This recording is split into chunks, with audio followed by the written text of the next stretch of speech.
Boa noite a todos, boa noite a todas. Eu sou José Luiz Barbosa e sejam bem-vindos ao canal AES Sports Legacy Channel. Nosso programa Vivência do Esporte visa informar, debater, fomentar, entreter e educar. Este programa tem um formato de talk show que fala sobre assuntos relevantes como educação, esporte, cultura, política, economia e muito mais. Para produzir esse programa aqui comigo hoje, eu tenho um time de primeira qualidade. Adriano de Souza, Éder Mota e Edmo de Souza. Sempre com o propósito de oferecer o melhor, hoje não seria diferente. Temos a honra de receber em nosso canal, para a nossa entrevista hoje, um profissional de altíssimo gabarito, um ser humano fantástico, um jovem de muita coragem e que fez seu reduto fora do Brasil, no esporte e na música. É com grande satisfação que peço a todos e a todas para que demos as boas-vindas a Felipe Gabriel. Felipe, seja muito bem-vindo. Obrigado. Obrigado, primeiramente, boa noite, né? Obrigado por estar me recebendo aqui. É um prazer enorme estar com vocês aqui. E vamos mandar bala. Então, olha, antes de iniciarmos, queríamos relembrar vocês para dar aquela força para nós. Inscreva-se no canal, ative o sininho, dê aquele like que é muito importante e compartilhe em suas redes sociais, convidando os amigos porque ainda dá tempo de assistirem este magnífico programa. Felipe, boa noite novamente. Muito obrigado por você aceitar aqui o nosso convite de participar aqui, né, na Vivência do Esporte, junto com a AES Sport Legacy Channel. É uma grande satisfação ter você aqui conosco, né? Eu quero que você fique à vontade, sinta como se fosse a sua casa, sinta como se fosse aqui a tua família, para dizer o que você pensa, o que você acha. E não esquecendo disso, Felipe, que é o seguinte: o objetivo desse canal a gente criou é para educar, é para informar o público, é para informar aqueles, não só dentro do Brasil, mas na América Latina, na Europa, Estados Unidos, tá? Então, fica à vontade, que hoje aqui você vai educar, informar e passar muita coisa para muita gente. Então, antes de iniciar, eu gostaria de agradecer mais uma vez, e aí eu já passo a bola para o nosso grande amigo Adriano. Adriano, é com você. Ô Felipe, boa noite. Mais uma vez aí em nome do time da AES Sports Legacy Channel, por você ter aceitado o nosso convite, tá aqui. Cara, então não vamos perder tempo, né? Já vamos entrar aqui no bate-papo. Tem muita curiosidade que a gente quer saber, não só a gente, mas o nosso público também. E a gente vou começar com uma pergunta para você esclarecer um pouquinho, né? A gente vai contar mais ou menos uma historinha de como que você se tornou esse cara que você é hoje. E para as pessoas entenderem, então a gente foi lá atrás buscar algumas informações sobre você, sobre tua infância, sobre família, e vambora. Felipe, você... Oi? Puxaram no passado? Mais ou menos, mas só tem coisa boa, não dá para falar que tem coisa ruim, então tá tranquilo. Cara, mas tem uma curiosidade aqui que é um negócio bem interessante, porque assim, cara, ó, na tua família seu pai foi saltador de salto triplo, a tua mãe foi fundista, a tua irmã é saltadora de distância, você tem tios que foram velocistas. Eu queria saber por que você escolheu o futebol para uma carreira esportiva, cara? O que te levou, e não o atletismo? É uma boa pergunta, não sei. Eu sempre gostei muito de futebol, né? Sempre... Meu pai me levava nos estádios, eu ia pro jogo do Corinthians, sou corintiano, meu pai me levava nos estádios desde pequeno. Meu irmão jogava basquete também, mas quando eu ficava com ele na casa da minha avó, eu jogava muita bola também. E na escola eu jogava futebol, meu pai desde pequeno me colocou na escola de futebol, jogava futebol no videogame, jogava futebol aqui na rua, então minha infância toda sempre foi futebol, né? Tinha uma infância que brincava muito na rua, brincava de esconde-esconde, corria muito, sempre gostei de correr. Educação física, sempre gostei de correr. Acho que eu peguei essa área de família, né? Mas eu sempre gostei mais de futebol. mas não houve nenhum momento assim, tipo, que seu pai te levava para as pistas, ou para algum ambiente de atletismo. Pelo que você contou aí, você sempre viveu bastante o ambiente do futebol. Não aconteceu a mesma coisa em relação a, por você ter uma família toda do atletismo, de te levarem para a pista, para você ver competição de atletismo, ou coisas do tipo? Então, sempre tinha uma pensãozinha, né, que eu sempre também eu ia com esse Zequinha pequeno também, o Zequinha sempre muito amigo dos meus pais também, e eu também quando era pequeno, eu tinha muito costume de ir no Ibirapuera, assistir as corridas também, assistir as competições. O meu tio Tid, ele é da Federação de Ribeirão Preto também, então ele vinha muito trazia muita equipe para competir aqui em Ribeirão Preto. Meu primo também, ele também não seguiu profissional, mas ele competia muito de Ribeirão Preto, ele veio aqui para São Paulo e a gente ia também assistir. Então, desde pequeno, eu sempre ia para a pista do Ibirapuera para assistir. E meu tio, uma vez, ele me levou fazer um teste. Ele falou que eu fui muito bem em corrida de longa distância. Uhum. Mas eu sempre gostei de futebol, não sei porque. Eu acho que você tem que fazer as coisas, tem que ter tesão para fazer as coisas. Então, meu negócio sempre é futebol. Mas meus pais também nunca me forçaram, eles sempre assistiam jogando bola aqui, ou nos campeonatos da escola, ou nas escolinhas. Então, meu pai sempre gostou, sempre achou que eu tinha futuro no futebol. Você falou uma coisa interessante aí. Você sabia que, infelizmente, aquele complexo do Ibirapuera que você ia assistir as competições, ele corre um grande risco de virar shopping center, condomínio, esse tipo de coisa. Eu não sabia, não. Felipe. Infelizmente, o esporte está sendo deixado de lado. Alô. Tá na área. Tá ouvindo aqui? Eu estou. Não, tá te ouvindo, sim. Então, infelizmente, o atletismo no Brasil é muito forte, né? Mas eu vejo... Eu não sou do meio, talvez seja falando besteira aqui, não quero que ninguém fique bravo comigo, mas eu acho que é pouco valorizado aqui, né? Eu vejo... eu não vejo muito incentivo ao atletismo no Brasil, mesmo eu estou no meio do esporte, e eu acompanho muito, mas meus amigos, por exemplo, meus amigos da minha idade não sabem, talvez, quem foi o Zequinha, ou quem foi o Jardel Gregório, os atletas altos do Brasil, o pessoal não sabe. Então eu acho que é muito pouco divulgado, e eu acho que o Brasil tem muito potencial no atletismo, mas eu acho que é muito pouco divulgado no Brasil. É até legal você tocar nesse assunto, cara, porque, assim, uma das coisas que a gente tenta mais ou menos é falar sobre essa questão da divulgação, né? Eu costumo falar que no Brasil o que falta é criar uma cultura de prática esportiva, que a partir do momento que você tem um sistema, um mecanismo que ajuda a fomentar esses esportes, automaticamente você vai ter mais praticantes dessas modalidades esportivas, seja ela o atletismo, o basquete, beisebol, futebol, e é isso que é o objetivo do nosso canal, né, cara? Tentar trazer essa educação para as pessoas para que aumente aí a prática esportiva. Mas vamos lá. Tá com você, Zeca.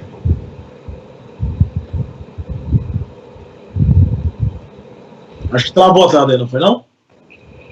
Bom, acho que o Zeca deve estar com algum problema aqui. Eu vou tentar. Ele tinha uma pergunta aqui para te fazer, cara. Então eu acho que eu vou fazer no lugar dele. Cara, o Zeca, ele fala aqui, ó. Eu te conheço desde quando eu nasci, desde quando você nasceu, né? Eu quero dizer, te conhece muito bem. Conhece o pai, conhece o tio. Como foi para você, cara, praticar futebol, tendo que seguir uma doutrina familiar voltada para os esportes, junto com os estudos, sendo que nosso país, assim como outros, dependendo do talento, incentivam você a desistir dos estudos e não se dedicar integralmente. Ou seja, seus pais sempre cobraram de você que você tinha que estudar, né, cara? Que se você quisesse jogar futebol, se você quisesse fazer qualquer coisa que você fosse fazer, você não poderia largar a escola. Como é que foi isso para você? Como que você assimilou essa, se é que eu posso dizer que foi pressão dos pais ou coisa parecida? Pra ser honesto, eu nunca gostei muito de estudar, né? Então foi mais... com qualquer atleta, né? Foi mais incentivo do... Tá me ouvindo, Zé? Agora eu tô, cara, travou tudo aqui. Desculpa aí, pessoal, faz parte da tecnologia. É o que aí. Vivo, né? Uhum. Programa ao vivo tem dessas coisas. Quem sabe faz ao vivo. É isso aí mesmo. Então, mas o estudo, meus pais, eles me pressionaram muito para estudar também, né? O estudo para minha família sempre foi um dos mais importantes, porque eu via também que futebol é complicado, né? Porque, por exemplo, quando você está jogando um time, jogando um federado já, você tem que treinar 2 vezes por dia. Então, é treino de manhã e treino de tarde. Então, às vezes, dependendo de onde você mora, se você não está alojado, você não tem tempo para chegar na escola de noite, se você estuda escola pública, né? Porque a maioria da escola particular, pelo menos aqui no meu bairro, não tem aula de noite. Então, por exemplo, se você for optar jogar futebol, você tem que treinar de manhã e de tarde e correr do treino para conseguir pegar aula de noite. Então, muitos atletas, principalmente os atletas que já estão ganhando dinheiro de 13, 14 anos, eles às vezes só para a cabeça o cara desiste da escola, né? Então é complicado, né? Porque a gente vê às vezes nos Estados Unidos, para você chegar na NBA, se você estuda, ou se você quer chegar na NBA, você tem que estudar, tem que fazer a faculdade, tem que terminar a faculdade, que só assim você é adaptado, né? É isso, não é? É assim que funciona, né? Exatamente isso daí. A grande maioria, assim. Inclusive, é bom você tocar nesse assunto, que é dar uma informação. A própria NCAA, que coordena todo o esporte universitário, ele mudou a regra. Por isso que o LeBron James, por exemplo, e o próprio Kobe Bryant, né, que já não está aqui mais com nós, eles saíram do high school direto para a NBA. Mas aí o NCAA, que é o NCAA que falamos aqui, que coordena todo essa parte esportiva do esporte universitário, proibiu isso. Então o atleta tem que ficar pelo menos até 21 anos na faculdade, ou seja, ele vai ter que praticamente terminar a faculdade ou até o 3º ano da faculdade, para antes dele transitar para a NBA ou para as ligas grandes americanas de beisebol ou até o próprio futebol americano. Então, eles, para poder enfatizar essa questão educacional, mas continue aí. Então, é uma cultura totalmente diferente, que na Europa também é muito... Por exemplo, no futebol a gente tinha um exemplo do Sócrates, né? Que o Sócrates era médico e era jogador também. Mas é um exemplo de milhões, né? Mas na Europa ou nos Estados Unidos também, praticamente todos os jogadores são formados, né? Mas no Brasil é muito... tô falando por experiência minha. Sim. Quando eu joguei no profissional aqui, eu joguei na base também, a maioria dos moleques tinha largado a escola, nem pensava fazer faculdade também. Então... Também, porque também no futebol é complicado, às vezes só muito pra cabeça, às vezes com 13 anos, o moleque já ganhando dinheiro. O moleque de favela, o moleque pobre, às vezes já ganhando um dinheiro, já podendo sustentar a família com 15, 14 anos, o moleque já acha que vai viver pra sempre disso aí, não vai se machucar, não vai ter contratempo. Mas hoje em dia, felizmente, o futebol tá bem sujo, né? Então, não pode depender só disso, né? Porque outros moleques aqui do meu bairro aqui, que era promessa de ser um Neymar, de ser um Robinho, um Ronaldinho da vida, que hoje em dia eu vejo aí, não estão fazendo nada, né? Os moleques jogavam muito, muito, muito, que hoje em dia, infelizmente, não estão fazendo nada da vida. Então é bem complicado. É interessante você falar esse ponto, Felipe, porque assim, uma das coisas que a gente busca é isso, mas até tem um outro ponto também. Você acabou de citar aí que você jogou em bases, você jogou acho que na Matonense e no Cotia, é isso? Correto. Tá, dentro da tua opinião, o que você acha que faltou para você se tornar um jogador de futebol? Até porque é o seguinte, nós também temos o exemplo de grandes jogadores que são dispensados no Brasil. Por exemplo, o Deco era um cara que para o Corinthians não serviu, mas ele virou um grande jogador no Barcelona. Cafu também, né, fez... O Cafu também participou de, acho que 12 ou 13 peneiras e ele foi reprovado em quase todas elas. Então, acho que hoje em dia o maior problema mesmo é muito dono de equipe, assim, às vezes que compra time, assim, ou tá dirigindo de time, que nunca jogou futebol, não sabe nada de futebol e quer virar dono de time, às vezes só por diversão, só porque tem dinheiro. Mas eu vejo também, às vezes, a falta de estrutura, às vezes, dos times menores, né? Porque, por exemplo, Cotia e Matonense são times, são pouco conhecidos também, com pouca estrutura, né? Então, às vezes, eu lembro que na época que eu morei, Matonense foi o único lugar que eu alojei aqui no Brasil, que eu fiquei alojado, eu acho que eu morei lá quase um ano, e nesse tempo é muito moleque que sai, que entra, e às vezes é muita gente na casa, e é muita... Às vezes teve uma época que era 40 moleques numa casa, sabe? E, sabe, futebol se joga 11, né? Então, a rivalidade não é só em campo, então é dentro da casa, é trairagem, é um querendo ser melhor que o outro. Então, eu acho que é muito moleque que desiste também, porque que é difícil de aguentar pressão também, tá longe de casa, não tá se alimentando bem, treinando 2 vezes por semana. Então, acho que é muito moleque que desiste mesmo, né? Porque às vezes, porque o futebol, eu acho que o futebol para mim, quando você tem que passar nervoso no futebol, então já não é, porque futebol é alegria, é um negócio que você faz também, que eu sempre, foi alegria para mim, né?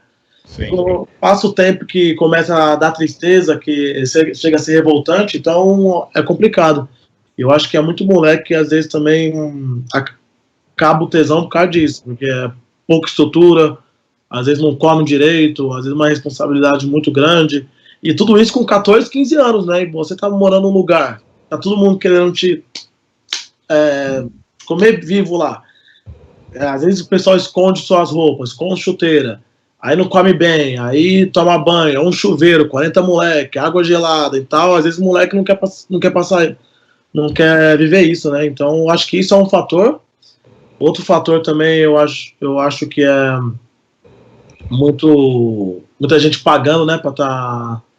Então, às vezes tem um moleque que joga muito, mas chega outro moleque que é um empresário que paga, então um moleque que joga muito fica no banco e não joga porque tem outro moleque com empresário, com dinheiro, que não, um moleque às vezes não tem talento, mas porque tem dinheiro, então ele joga e o moleque que tem talento não joga, né? E, querendo ou não, muito talento vem de favela também, né, de comunidade. Então, os moleques também, às vezes, não têm o dinheiro para ter um empresário, tem um dinheiro para poder se bancar, né, porque muito moleque da época do Cotia era daqui da favela aqui perto de casa, e tinha que ir até Cotia. Então, às vezes, o clube Cotia às vezes, também não dá uma condição para pagar o ônibus, essas coisas. É caro você ver um moleque de favela que não tem dinheiro. Ele tem que pagar R$10 por dia para ir e voltar. Então, isso pesa, sabe? Então, também acho que a condição financeira, às vezes, pesa muito pro jogador desistir também. E a pressão dentro de casa, né? Porque, às vezes, tá 15, 16 anos, não tem apoio da família. A família fala, pô, vai trabalhar, um pai e a mãe que talvez nunca viu o jogo, assistiu o moleque jogar. Às vezes o moleque é um craque, mas a família não tem apoio da família também, e obriga o moleque a trabalhar falando que não tem futuro, então isso também atrapalha muito, muito moleque, eu acho. Mas no teu caso, no teu caso específico, o que você acha que faltou para você se tornar um profissional no Brasil?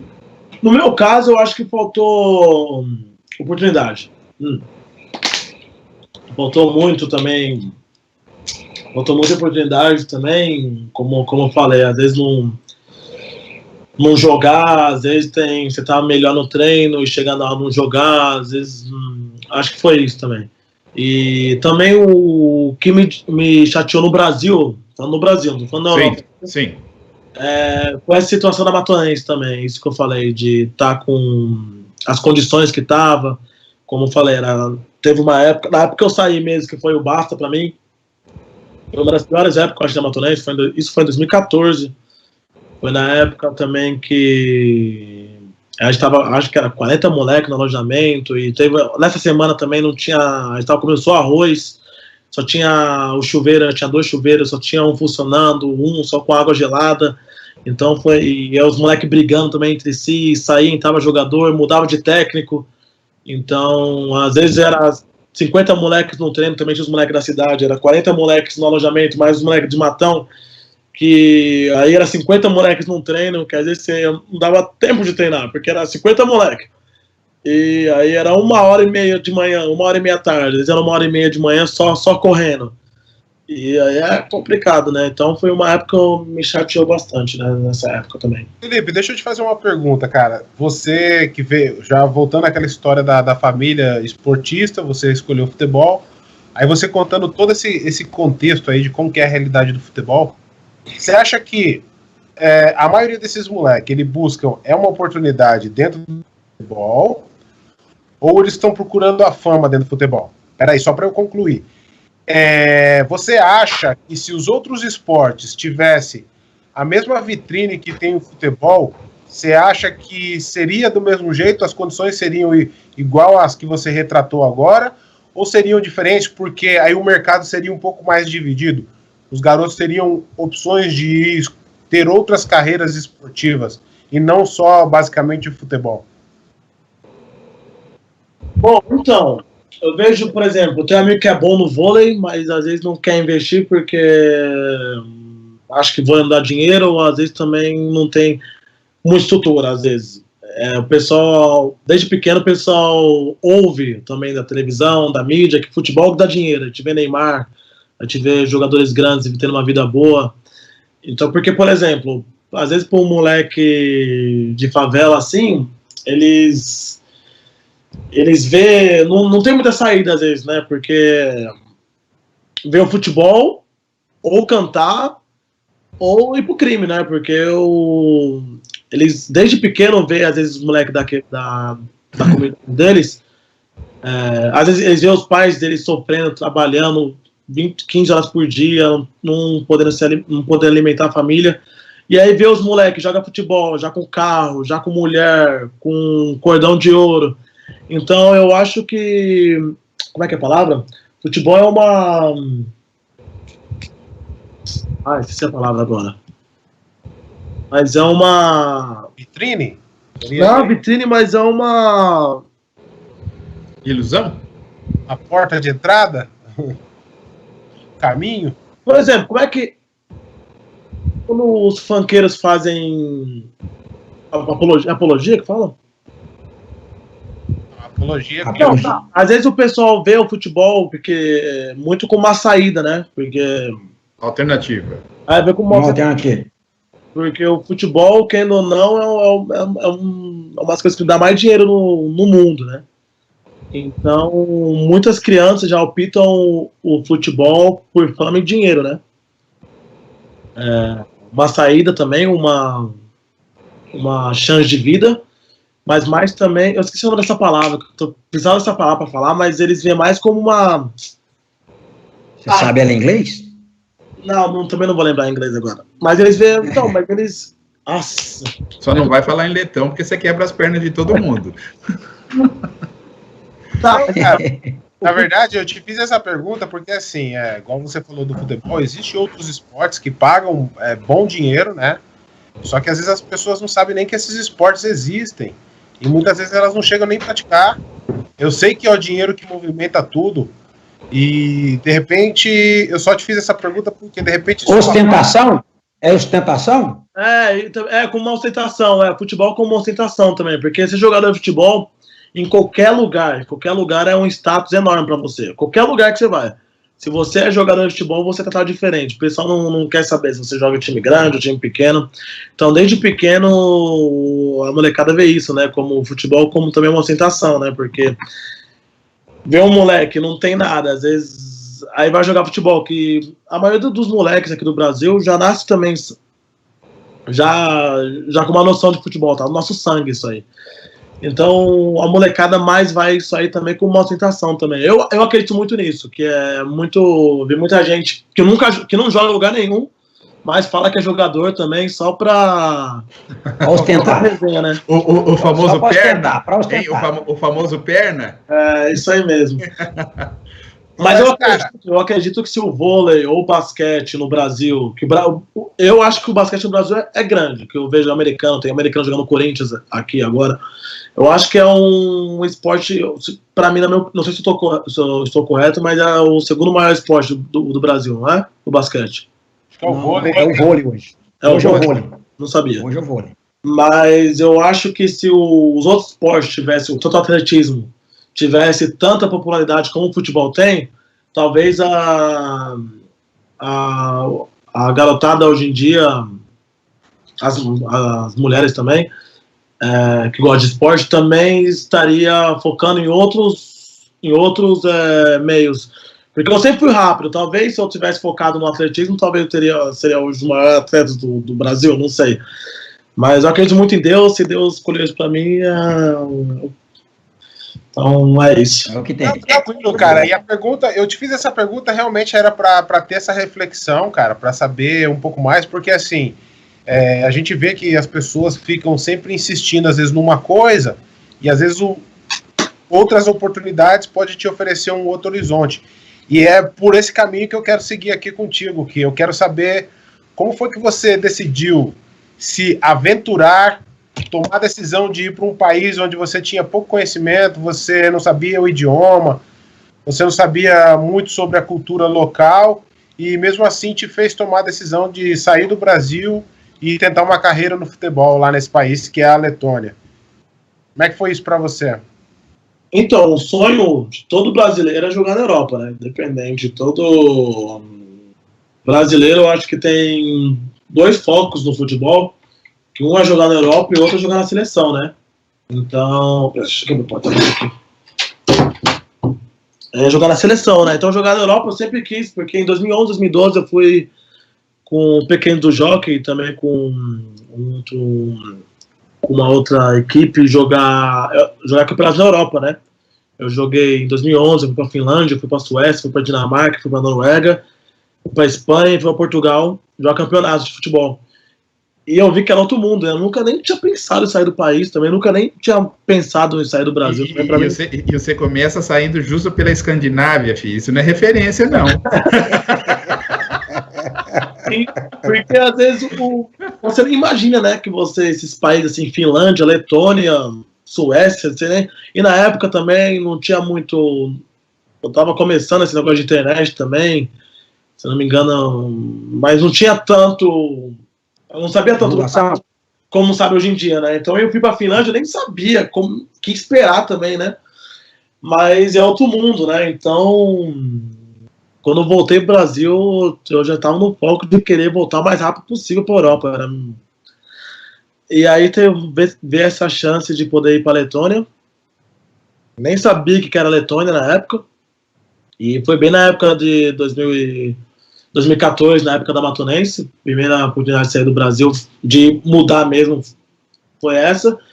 Eu não estava feliz no Brasil, eu estava feliz na Matonense. Também eu tinha um melhor amigo meu que jogava comigo também. Ele faleceu nesse ano também, em 2014.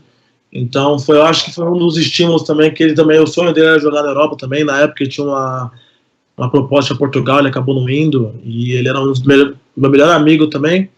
E aí eu consegui esse acidente com ele, e esse amigo que me chamou para ir jogar na Letônia era amigo dele também. Então eu acho que também foi um baque muito grande na minha vida. Eu nunca tinha perdido alguém tão próximo como ele na época. Então, acho que isso também me estimulou bastante aí para a Letônia. Não, tô com a boca seca. Então, aconteceu. Não sabia nem que esperar da Letônia, não sabia que era Letônia, conhecia a Lituânia. Não conhecia a Letônia. Tive essa proposta de ir e me joguei.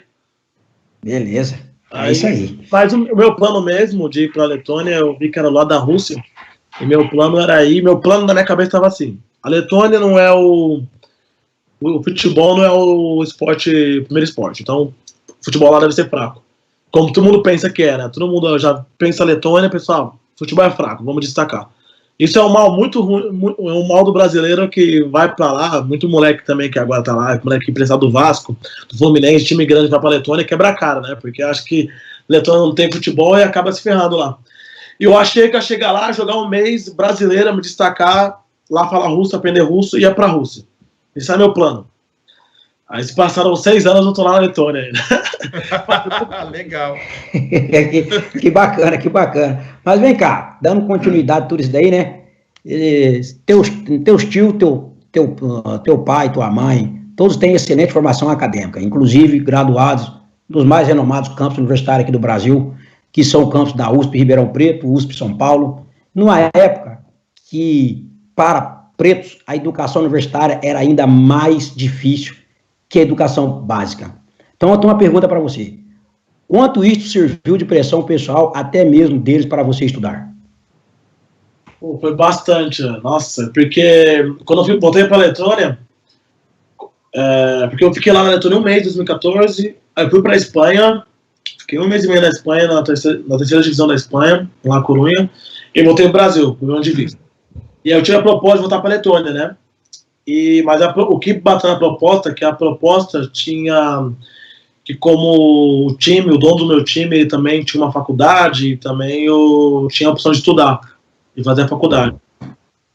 E eu lembro que na época foi eu mais 4 brasileiros, e ninguém queria estudar, porque não é obrigado a estudar, mas é um esquema lá para você ter o visto, sabe? Para você ficar no país legalmente. Um visto de estudante. Visto de estudante, mas você não precisaria necessariamente ir para a faculdade. Mas meu pai e minha mãe já falaram, não, você vai estudar. Minha mãe, principalmente, não, você vai estudar. Porque os treinos são só de noite, na Letônia os treinos são mais na parte da noite, né? É uma vez por dia, de noite. Então, de manhã e de tarde não tinha nada para fazer. Você podia treinar, os brasileiros tinham a opção de treinar no campo de manhã e de tarde, o campo estava pra gente lá, mas tirando isso, não tinha mais nada para fazer. Então, eu tinha faculdade de manhã só, eu falei, vou estudar, né? Escolhi a faculdade de turismo, porque as outras faculdades também, as outras opções não eram muito boas também, negócio de petróleo, essas coisas. Eu falei, ixi, essa aí eu não vou nunca mais me formando, não.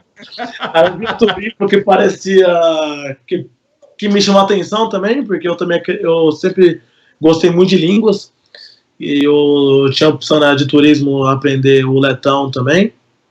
Não, o letão não, desculpa, o russo. Então eu turismo. Então você fez turismo lá. Isso aí abre um precedente aqui, porque você falou um pouquinho que você tinha meio que um plano de falar, então eu vou para a Letônia, aprendo russo, vou para a Rússia, e daí eu saio para o mercado. Aí chega lá, a opção que você tinha de estudar era turismo, no turismo você ia aprender russo, então você foi nesse aqui. Mas beleza, então agora eu pergunto para você. Eu aprendi mais o letão do que o russo. No final das contas, eu aprendi mais o letão do que o russo. Eu falo melhor letão do que o russo. Legal. Mas aí tem uma coisa interessante, Felipe. A língua portuguesa, ela é oriunda do latim. Por consequência, tem um grau de dificuldade muito grande que, devido à estrutura dela, a grande maioria dos brasileiros ou das pessoas que falam português falam mal e falam errado. Agora, não fala corretamente, né? Não, a gente não fala corretamente. Como foi para você, sendo brasileiro, aí você foi para lá, nessa faculdade, você tinha que aprender inglês, que é uma língua anglo-saxônica, mas de base germânica, e 2 línguas indo-europeias, que uma é de origem eslava, que no caso é o russo, e a outra que é de origem báltica, que é o letão. E tudo isso ao mesmo tempo. Como é que foi esse negócio aí? Então, é até interessante, porque eu lembro que na época da escola, assim, eu era o considerado mais burro, assim, né? E aí eu falei, nossa, tô aprendendo tudo isso, vai ser muito difícil, né? Mas, pô, uma coisa que é muito boa, porque o pessoal que faz curso, às vezes faz curso de 10 anos, eu fiz inglês muito tempo, mas eu não... Você só aprende quando você precisa falar mesmo, né? Então, no meu time, eu tinha meus amigos que falavam letão, aí eu tentava falar com eles letão. No meu time, só falava russo, não falava letão, então eu não falava inglês também. Então, a minha única saída para me comunicar com eles era falando russo. Então, eu tinha que aprender russo de qualquer jeito, se eu quisesse aprender e se eu quisesse entender que o técnico me falava. Porque o técnico falava inglês, não falava letão, só falava russo. E meus amigos também, eu tinha uns amigos que não falavam inglês também, só falavam letão. Então, eu tinha que aprender o letão. Mas, como eu tô na Europa, e o inglês também é uma língua mundial, né? Então eu tinha que aprender inglês. O inglês eu sabia o básico, então foi meio que mais fácil. Mas o russo e o letão, eu meio que comecei do zero, né? Então foi um desafio muito grande no começo, que eu falei, ixi, não vou aprender não. Principalmente quando a primeira aula de russo que eu tenho, eu falei, ixi, já queria desistir no primeiro dia já. Eu falei, não vou nem tentar. Spasiba pra Jalska? Mas eu acho que... Eu não sei, eu acho que quando você não tem outra saída que é aprender, eu acho que você acaba aprendendo mesmo. Se eu tivesse que aprender no Brasil, eu acho que eu não teria aprendido. Mas quando você vai lá, você está na prática falando, a única saída é falar com as pessoas, então você aprende. Então eu acho que a melhor forma de aprender mesmo é viajando. Então eu acho que a convivência naquele país que a cultura te obriga a você a comunicar e obriga você a falar a língua. Mas tem um negócio interessante que o brasileiro tem uma facilidade maior de aprender o russo, não sei por quê. Porque os brasileiros que aprendem russo, eles aprendem muito mais fácil do que as outras nacionalidades, não sei por quê. Eu acho que... Não acho nada, na verdade. Não faço a mínima ideia por quê, mas todos meus amigos brasileiros que falam russo aprenderam muito fácil. E eu fiquei sabendo que nessa pandemia, russo foi a língua mais procurada dos brasileiros para aprender. Caramba. Depois do inglês. Deve ser por causa das top model. Deve ser mesmo. Cara, você falou sobre alguns assuntos aí, né? Você citou todas as suas dificuldades lá da Matonense, do futebol, você falou sobre a situação do futebol no Brasil, mas mesmo assim, como você mesmo comentou, todo garoto brasileiro tem dois sonhos, né? Um é jogar pela seleção brasileira e outro é jogar na Europa. E muitos se aventuram, né? No seu caso, acho que não foi tanto aventura, porque você saiu daqui, você sabia que tinha uma bolsa de estudo, a tua família meio que ajudou você a tomar essa decisão, meio que condicionando você ir para o caminho da faculdade. Mas, cara, tem gente que sai só com aquela visão cega de vou virar jogador de futebol e acabou, pronto, acabou, achando que tudo vai dar certo. Uhum. E às vezes não é isso que acontece. Então eu queria que você contasse um pouco desse... o que foi essa experiência econômica. Não só você chegar no país, não saber a língua, não saber a cultura local, mas também ter que lidar com essa questão de grana, como que você paga suas contas, como que funciona. Às vezes o jogador brasileiro sai, existe algum contrato, ou é aquela coisa mesmo de bater na porta dos times e falar, eu sou brasileiro, quero fazer um teste aqui, quero ver o que acontece. E eu queria que você explicasse pra gente aí como que é, cara, essa experiência econômica aí na Europa, que é um mercado seleto aí no mundo do futebol, né? Como você mesmo contou, você foi pra Letônia, que você tinha um objetivo de repente, ir para um grande mercado europeu, de repente passando pela Rússia ou por qualquer outro país, mas a gente sabe que não é simples assim, então eu queria que você explicasse como que é isso, cara, essa coisa de não ter grana, às vezes, de repente, até passar fome. Passou perrengue. Exatamente. Fala aí pra gente, Felipe. Pô, é complicado, eu vi muito moleque assim, que tipo... moleque, tipo, investe tudo, né? Peraí, agora já passar um caminhão de lixo aqui agora, vai fazer barulho. Tá ouvindo o caminhão? Tá ouvindo o caminhão passar? Fica tranquilo. Continua. O caminhão passa, o cachorro passa, começa a latir. Mas muito moleque, tipo, na Letônia principalmente, que os moleques vão assim e se jogam, né? Eu vi moleque assim que, por exemplo, tinha equipes na Letônia, antigamente, que eu oferecia para o jogador, para o brasileiro pagar, ir para lá e ficar 3 meses e tentar jogar, tipo, tentar virar jogador, né? E eu vi muito moleque que vendeu carro, e passou fome. E é complicado, né? Porque às vezes o pessoal vai na luta de um sonho assim, e não é um sonho também, às vezes é manipulado pelas pessoas também que vendem isso. Então, vende, só de falar, você vai virar jogador de futebol profissional, vai jogar na Europa. E o moleque vai, tipo, abandona a família, abandona filho, como eu te falei, vende carro, vende tudo que tem, vende casa, pra ir pra esse sonho, né? E é complicado, né? Porque jogar na Europa Se você não tá no Barcelona, não tá no time de primeira divisão, assim, não tô falando Barcelona é outro nível, mas se você não tá no time de primeira divisão de uma Inglaterra ou de algum time grande, algum país grande, é complicado, né? Mas você ir se jogar e bater na porta de clube em clube é complicado. E muito brasileiro faz isso. Muito brasileiro faz isso. Vai passar fome, Felipe. Passa necessidade, passa dificuldade.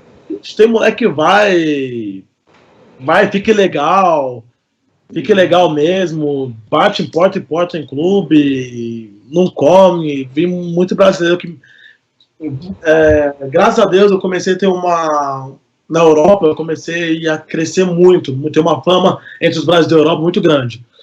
Os brasileiros que moram na Europa me procuram muito, mandam mensagem, perguntam se pode ficar na minha casa, que foram fazer teste em clube e não passaram, e não tem dinheiro para voltar ao Brasil, que às vezes o moleque vai passar só de ida, e não tem dinheiro para voltar ao Brasil, e o moleque fica legal, 2 anos, vai a Portugal, fica legal, começa a fazer bico em restaurante, e tentar jogar futebol. Então isso acontece muito, cara. Muito brasileiro que vai mesmo se jogar com essa ideia de não voltar pro Brasil, que vai chegar lá, vai bater num clube, o pessoal vai achar que é brasileiro, vai abrir as portas, porque acha que só porque é brasileiro vai conseguir jogar. Então é muito complicado, principalmente na Letônia, moleque vai achando que eu te falei, achando que o futebol lá é fraco, que vai chegar lá, vai dominar, que é muito moleque que vai só de passagem, só de ida, e acaba se ferrando, né? Bem triste. Eu já ajudei muita gente, muito moleque ficou em casa.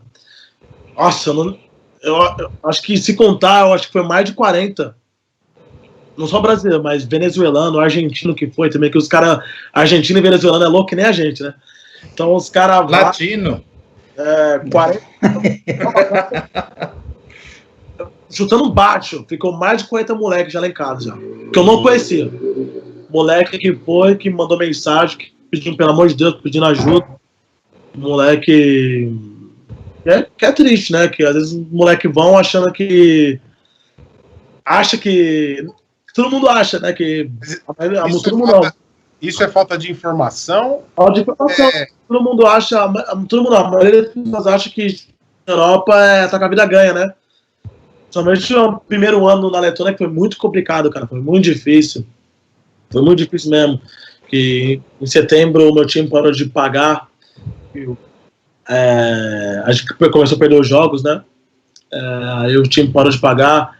E eu também comecei a trabalhar na fábrica de chocolate também, para conseguir me manter. Então eu tinha que trabalhar na fábrica de chocolate, ir para a faculdade, ir para treinar de noite. Então tinha dia que eu ia para a faculdade, tinha dia que eu ia ter que trabalhar, que eu trabalhava 12 horas. Aí chegava no treino, já com a roupa da fábrica, era muito complicado, cara. Primeiro ano foi muito difícil. Mas ninguém via isso. O pessoal acha que eu tô na Europa, então às vezes os meus amigos aqui do bairro, aqui, achando que eu tava cheio da grana, não, me manda um iPhone aí, me manda isso aí, me paga, me ajuda a pagar minha conta aí, achando que só porque eu tô jogando na Europa eu tô com a vida ganha, né? Mas não é bem assim. Não é bem assim. Cara, muito brasileiro, não é pouco não, muito brasileiro que fala que tá jogando na Europa, mas tá ganhando mais dinheiro trabalhando em restaurante ou trabalhando de outro jeito do que jogando futebol, né? Mas os moleques só postam essa fotinha jogando futebol e aí aí o pessoal acha que a vida ganha, né? Entendi. Cara, eu vou mudar um pouquinho o assunto. A gente falou bastante aí do futebol, dessas coisas, mas eu queria saber, Felipe, esse seu lado artístico, esse seu lado musical, você descobriu ele estando fora do Brasil ou já é algo que você sabia que você tinha quando você morava aqui?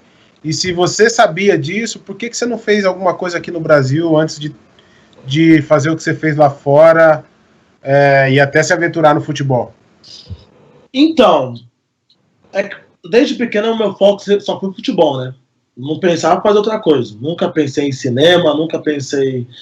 Rap foi uma coisa que desde o começo, porque lá na Letônia, nos Países Bálticos, eu sou modelo, sou rapper e sou ator, né?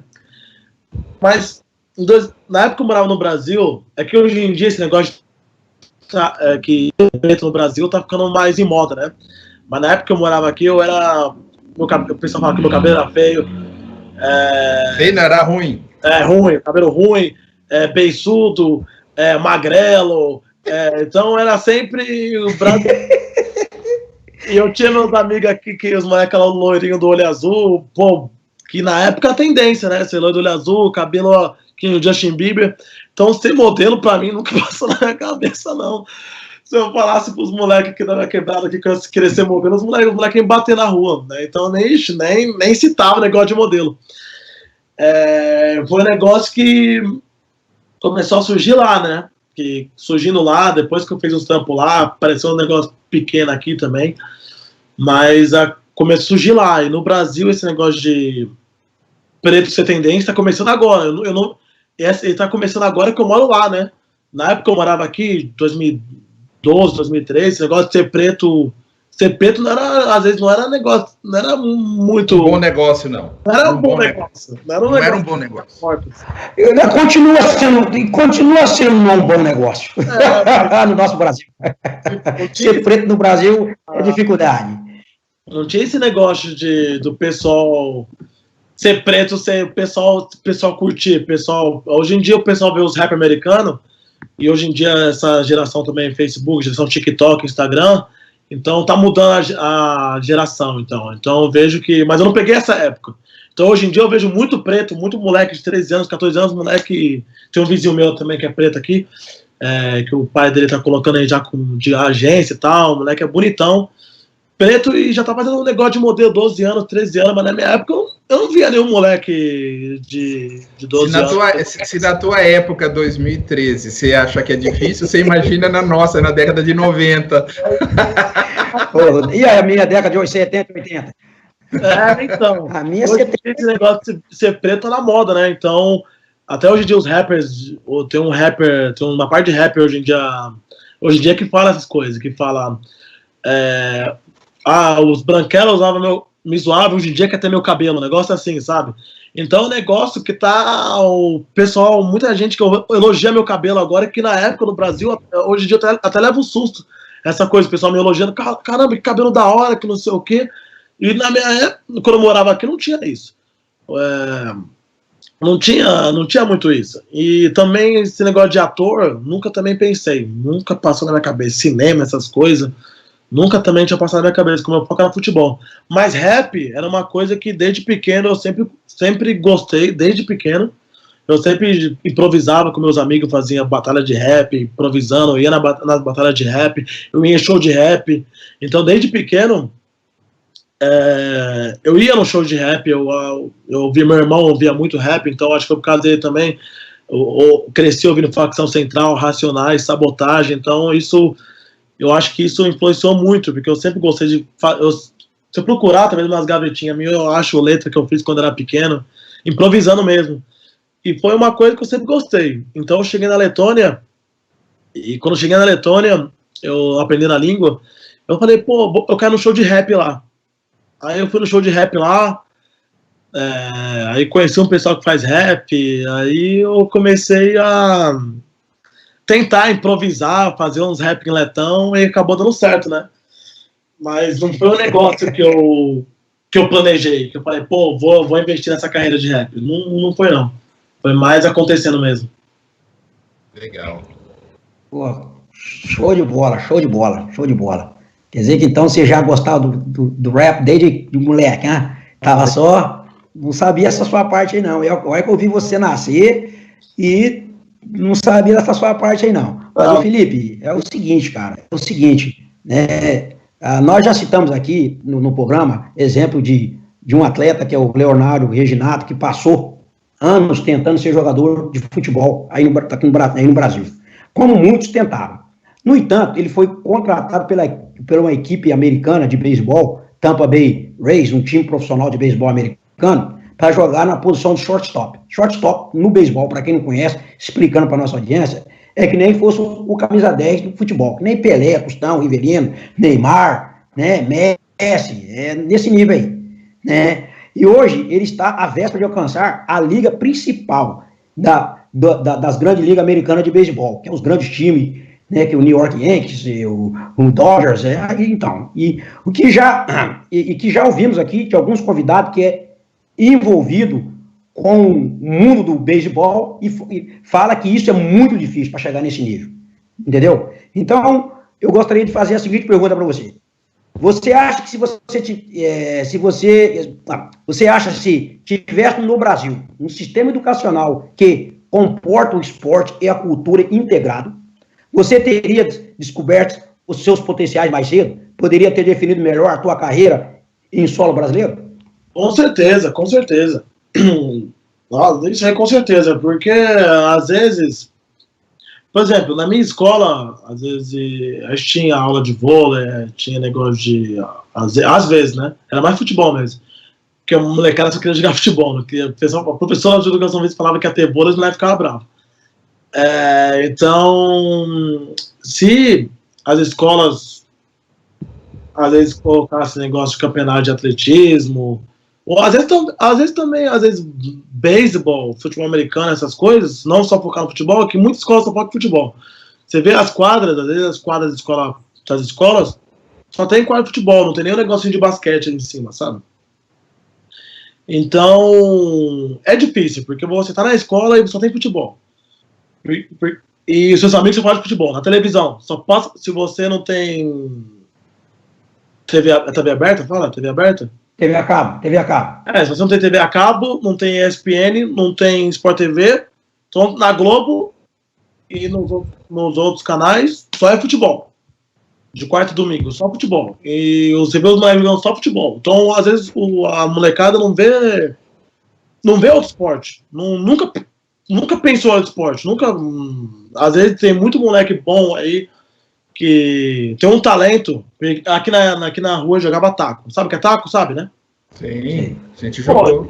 E os moleques jogavam muito taco. Às vezes, se fosse um esporte profissional, muito moleque esse profissional do taco.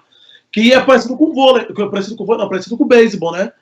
Então, talvez, se as escolas ou tivessem mais divulgação nessas coisas, muita gente não ia tentar, futebol, porque às vezes futebol é mais hype, às vezes de pai ou amigos, e põe moleque no futebol para fazer esporte, mas talvez colocaria moleque em uma natação, colocaria moleque para jogar basquete, colocaria moleque para fazer atletismo, mas não tem isso, né? O pessoal, minha irmã faz atletismo, né? E o pessoal fala, por quê? Dá dinheiro atletismo? O pessoal, como é que ela trabalha com atletismo? O pessoal nem sabe, que às vezes fala que é salto triplo, ou salto de distância, o pessoal não sabe o que é salto de distância, o pessoal não sabe o que é isso. Às vezes tem moleque que nasce com dom, às vezes tem um moleque da favela aqui, que os moleques é muito rápido. Muito, muito rápido. Se talvez tivesse alguém, ou na escola, alguém tivesse educado eles de fazer atletismo, ou correr, você corre muito, vamos fazer um teste ali, mas não tem, né? Não tem olheiro do atletismo, não tem olheiro do vôlei, não tem, a molecada tem uma molecada joga basquete, não vem, eu acredito, não tem olheiro, mas futebol o que mais tem hoje em dia é a gente, né? Empresário de futebol, o que mais hoje em dia é cara que não sabe de nada, mas é empresário. Mas se tivesse mais nas escolas, também na mídia, tivesse mais escolinha, sei lá, escolinha de voleibol, não tem. Aqui no meu bairro, não tem, certeza que não tem. Escolinha de voleibol, escolinha de basquetebol, escolinha de qualquer coisa. Handball, todo esporte olímpico, do judô, natação, eu entendo. Não tem. Interessante, Felipe, você falar isso, e a gente até te agradece, porque você contribui pela razão desse canal existir, porque a gente já tem esse conhecimento muito amplo e de longa data, e a principal arma desse canal aqui é justamente atuar para que essa situação mude. E por isso nós estamos aqui, e você tem contribuído assim brilhantemente para esse negócio. Mas, de qualquer forma, o tempo está voando, a gente tem que pedir aí para as pessoas aí dar aquele like, compartilhar, dar uma impulsionada aí, porque assim ajuda com os algoritmos e a gente vai um pouquinho mais longe levando toda essa informação que você brilhantemente está compartilhando aqui conosco, que talvez muita gente não saiba dessa realidade que você enfrentou no futebol, e a hora que você não pegou o pior, né, como muitos já pegaram e você acabou de citar aqui. Mas, dando continuidade no espetáculo aqui, sabendo que o futebol ainda é uma paixão em você, porque a gente vê que ele é latente lá. Só que a gente sabe também que a vida tem te mostrado algumas oportunidades e você foi muito inteligente e tem agarrado essas oportunidades. Então aqui eu tenho 2 perguntinhas, talvez eu vou inserir numa só e você responde as 2 numa tacada. Como fica o futebol para você dentro desse novo cenário que você se encontra agora, que você citou, modelo, ator e rapper? E se você puder dar detalhes de como está sendo essa transição de carreira, já que o futebol ainda te pega pelo pezinho, que eu sei que a primeira chance que você tem, você bate um lapeladinho, bate? Com certeza. Tô jogando agora de quarta-feira aqui com os moleques aqui também. Mas, respondendo a primeira pergunta, eu acho que o futebol agora pra mim tá... Eu vou voltar a jogar agora, quando eu voltar pra Letônia, mas vou voltar a jogar na 2ª divisão, tranquilinho, sem muita expectativa, né, também, mas mais focando a música, né, que eu tô fazendo um álbum agora, tô com uma produtora, tô assinado com uma produtora.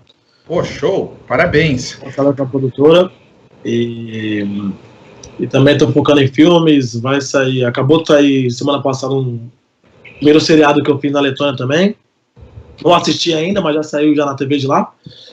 Um seriado, participei do seriado, vou sair um outro filme também, com nomes grandes, mas eu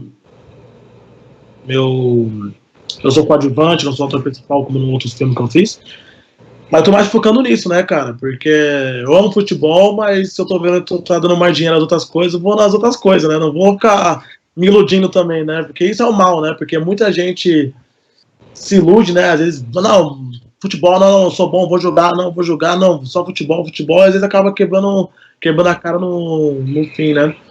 Então não posso nadar e... Morrer na praia. Morrer na praia, né? Então eu tô focando, tudo que eu tô tentando focar em tudo, mas deixando o futebol mais de lado.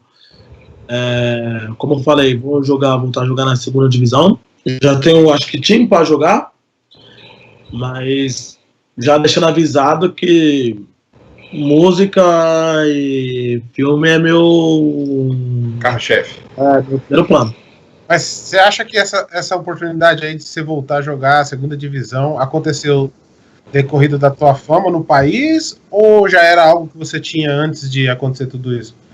Porque, ainda ou não, todas as matérias da Letônia, toda a matéria que sai, eu ainda estava como jogador de futebol, né? Se você colocar meu nome no Google, vai estar ainda lá, Felipe, tá lá, a primeira coisa que estava jogando futebol. Então, eu tenho uma reputação muito boa na Letônia, principalmente com donos de time, técnicos, jogadores, então, vira e mexe, jogador técnico me oferece para jogar. E também no meu primeiro time, o Olaine, né, ia muita gente assistiu os jogos por causa de mim também, né, não por causa do futebol, mas também por causa da fama que eu tinha, né.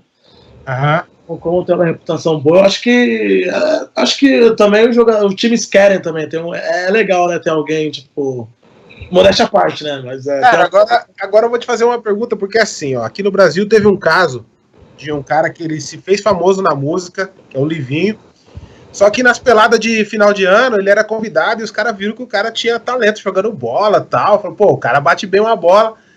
E o time que o Vampeta lá atua, acho que é o Osasco. Audax, né? Audax, exato. Os caras fizeram uma proposta para ele de ir lá fazer um teste e já tava até rolando um lance de um contrato. E o pessoal falando, pô, o Livinho vai largar a carreira de músico, de cantor e vai virar jogador de futebol. E aí, cara, eu vou trazer essa realidade para você. O que você faria? Porque no caso ele falou, não vou conseguir largar. O cara tinha todo um calendário complicado. Até eu vi uma entrevista do Vampeta falando, poxa, como é que eu vou conseguir administrar? Porque o cara tinha um calendário de show, uma agenda bem complicada para fazer, tinha os treinos, tinha os jogos do time.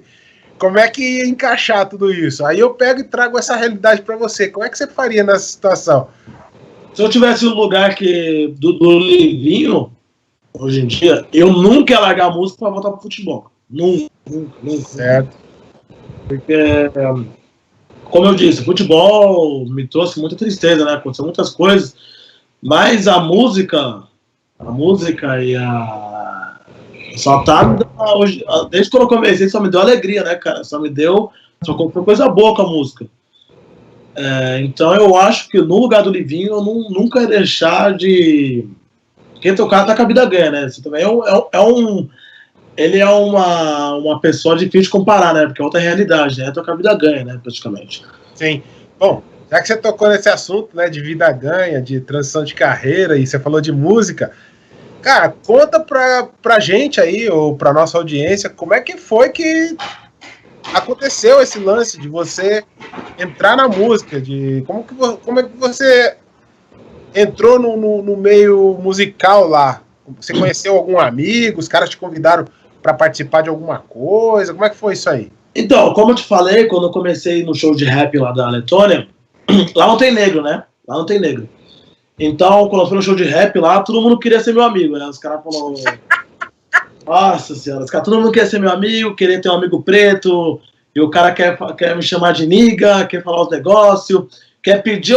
A primeira coisa que a maioria das pessoas fala é pedir, posso te chamar de niga? A primeira coisa que eles falam. Cara, é a primeira coisa que eles perguntam. Que louco. É loucura, né? Que louco. Aqui nos Estados Unidos... Isso é ruim, isso é ruim. Isso é ruim, porque nos Estados Unidos você não pode usar essa palavra. Essa palavra aqui é lei extremamente federal. Mas eu Eu totalmente ofensivo. Somente no Brasil. Aqui é black. No Brasil e na Europa, principalmente na Letônia, o pessoal não sabe muito, né? O pessoal vê muito em filme, em música, o pessoal acha que, por exemplo, muito amigo meu acha que niga aqui no Brasil significa negão, né? Então ele não sabe o que significa, não sabe que vem da época da escravidão, não sabe da história dessa palavra.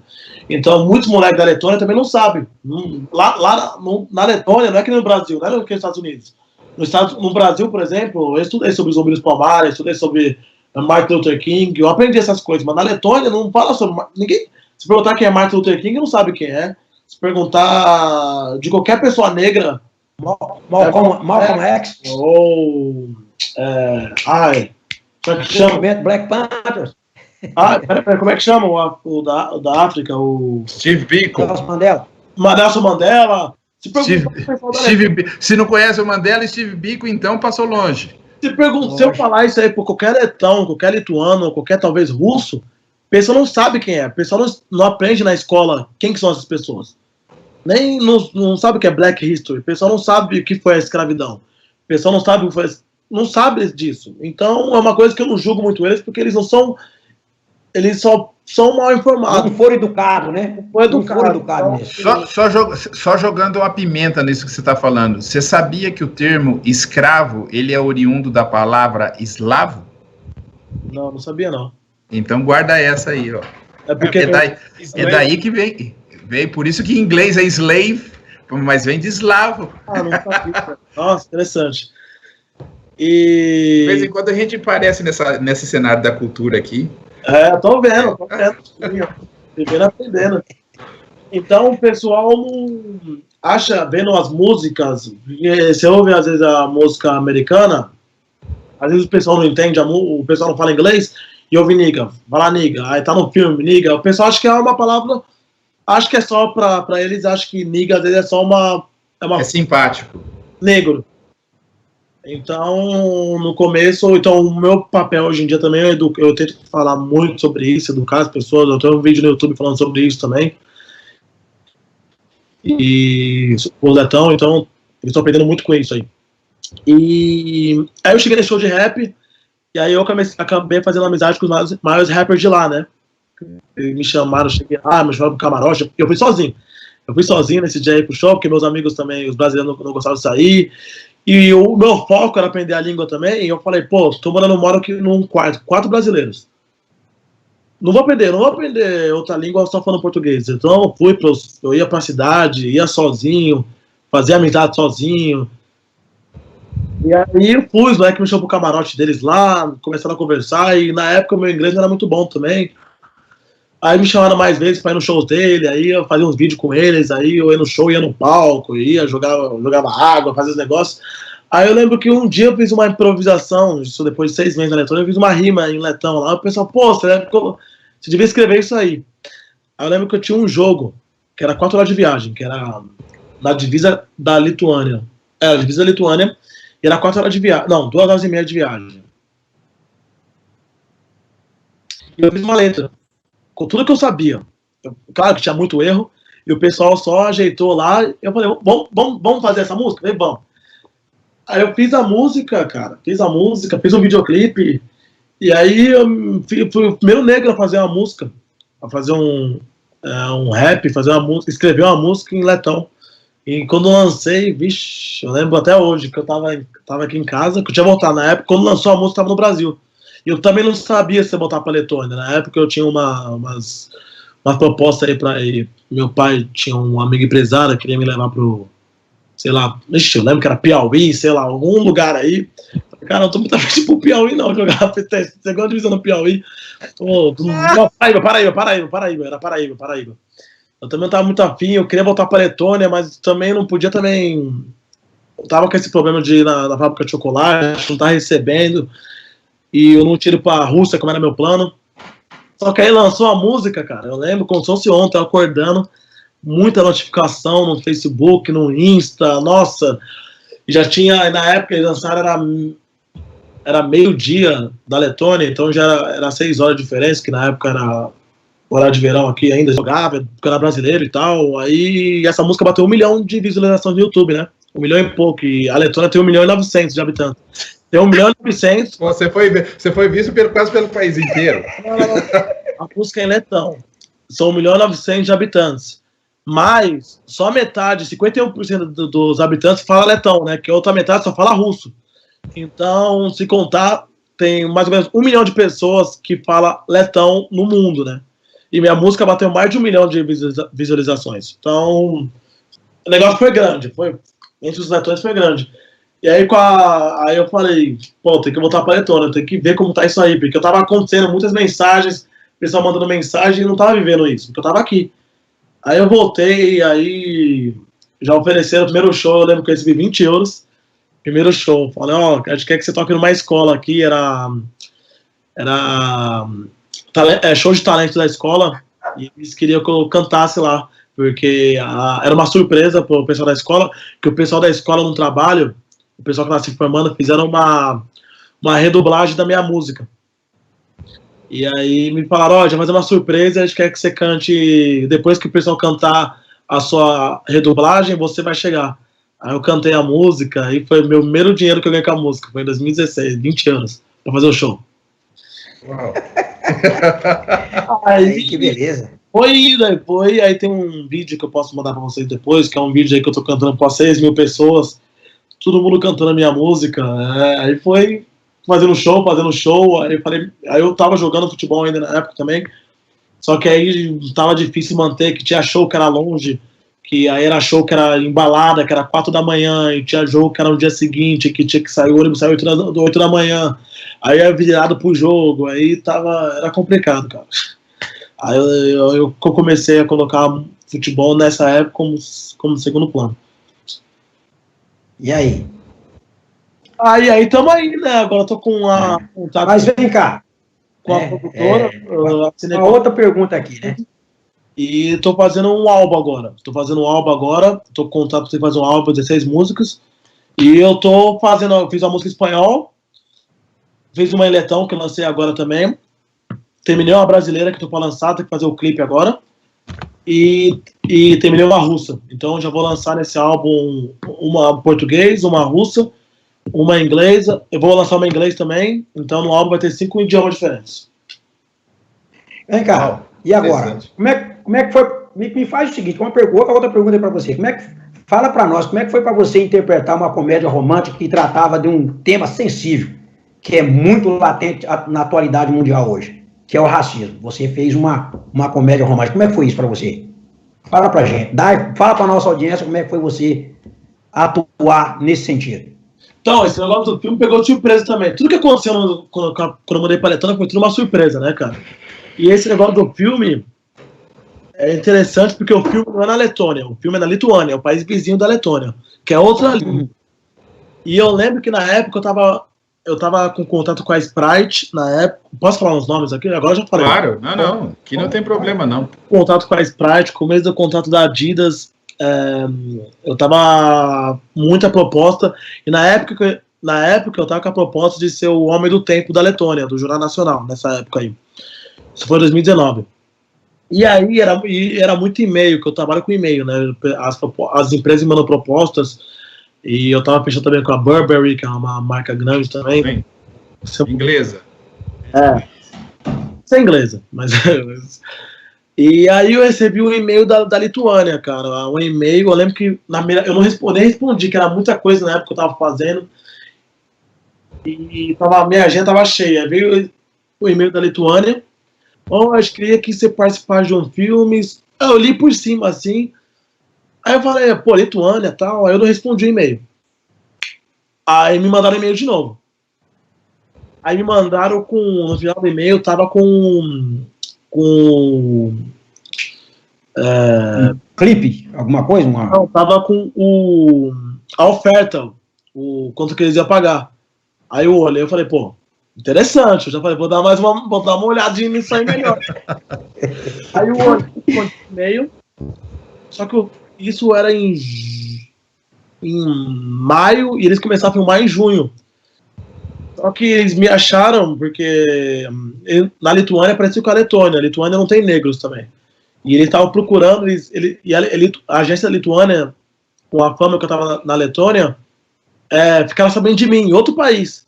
E aí eu lembro que no e-mail tava. A gente viu que você aprendeu letão muito bem, num período muito curto. Você toparia aprender lituano em um mês? Falei, caramba, em um mês?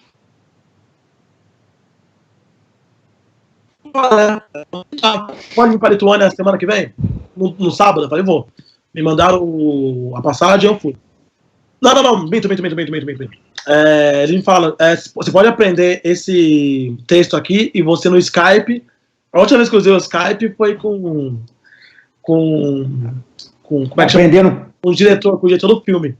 Eu falei com ele, eu aprendi o texto lá, falei com ele lituano. Falei com ele 10 minutos, eu falei, eu nem vou ver as outras opções que eu tenho, já gostei de você, eu quero você. Você pode vir no sábado? Falei, posso. Fui no sábado, conheci o pessoal, o resto da equipe, e na época eu nem sabia que eu ia ser o ator principal, que o filme ia ser gerado em mim. Na época eu não sabia. E mudei para Lituânia, fiquei um mês na Lituânia, fiz o filme, e é um filme que é uma realidade dos negros, que somos poucos negros, né, nos países bálticos, mas é que muito acontece. Os pais, a família, se você é negro, o pessoal já não gosta muito, né, porque eles são old fashion, né, então o filme foi tratado sobre isso, que eu sou francês, que eu me apaixono por uma lituana, e a gente vai casar na Lituânia, só que a gente mora na França. Só que a mãe me conhece, que eu tinha conversado com a mãe no filme, né? Só que o pai, aí a mãe com medo da reação do pai, mostra minha foto de um homem branco. E o filme, no começo do filme, se trata do pai zoando o vizinho, que a filha do vizinho casou com um turco. Então o pai é muito racista e fala, nossa, parece com uma coisa dessa aí e tal. E aí, minha filha vai casar com um branco de olhos azuis, que não sei o que, é um francês, é um europeu. E aí chega eu, né? Aí é o filme todo, não vou contar muito, vocês têm que assistir, né? O filme todo é o pai querendo acabar com o casamento, né? E é uma realidade de muitas pessoas lá, que a família não aceita, não é nem de negro, mas de estrangeiro mesmo, né? Somente com indiano sofre muito racismo lá.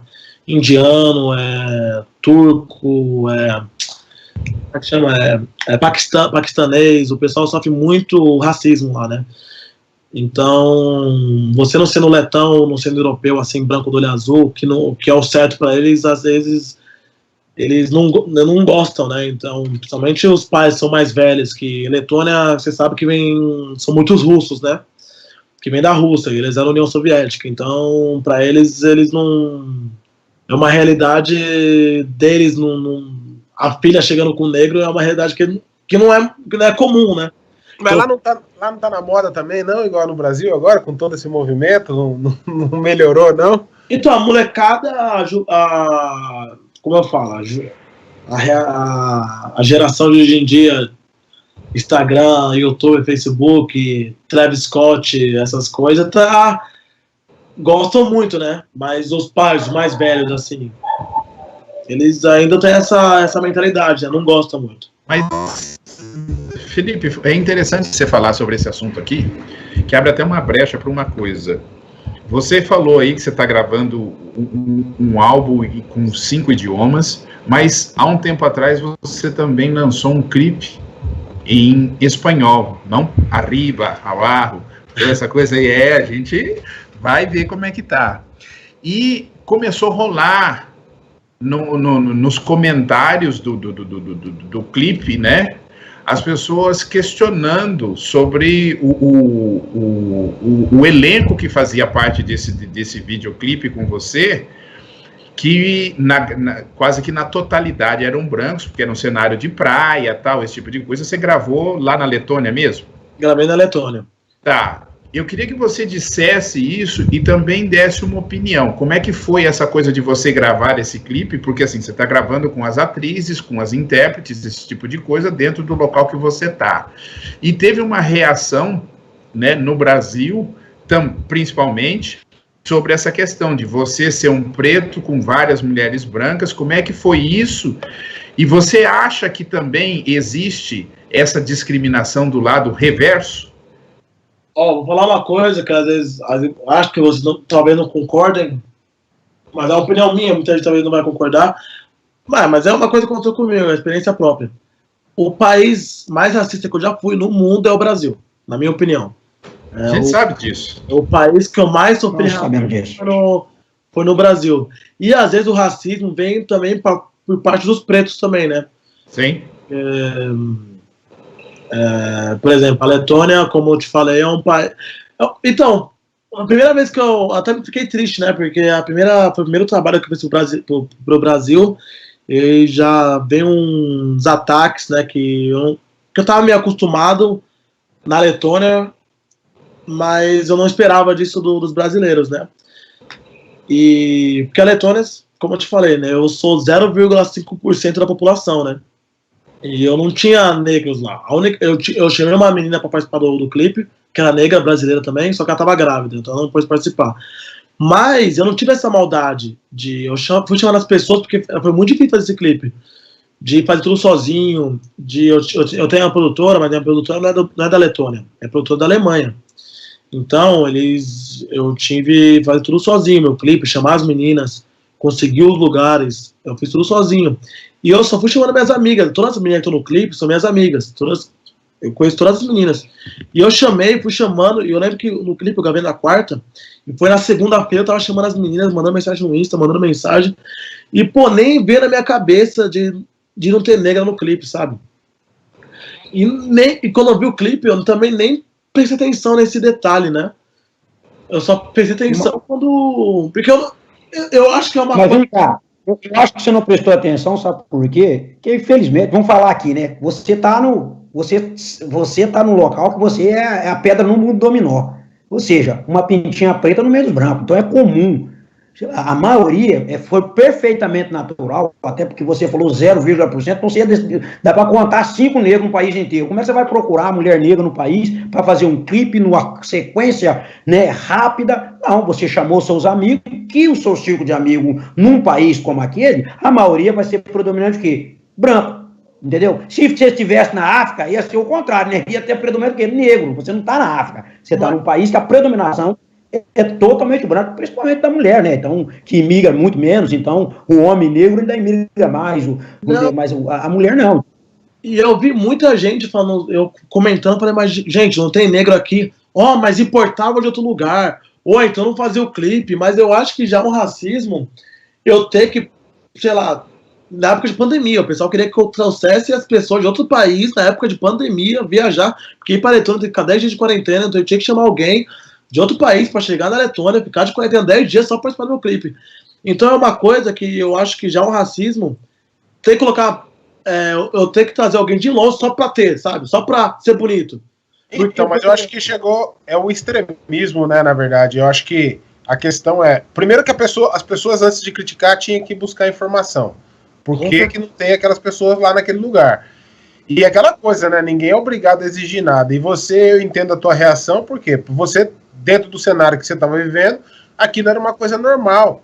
Só que a desinformação, que é o que a gente está debatendo aqui, é o que faz as pessoas, às vezes, muitas vezes, criarem um ataque ou instigarem outras pessoas, porque vai virando aquela bola de neve, porque um faz o ataque, o cara não vai se informar. Ele vai simplesmente pegar o que o cara já jogou, a merda lá no ventilador, e vai replicar aquilo. E aí vem aquela sequência de coisas ruins, que é o que a gente está vivendo hoje, cara. Infelizmente.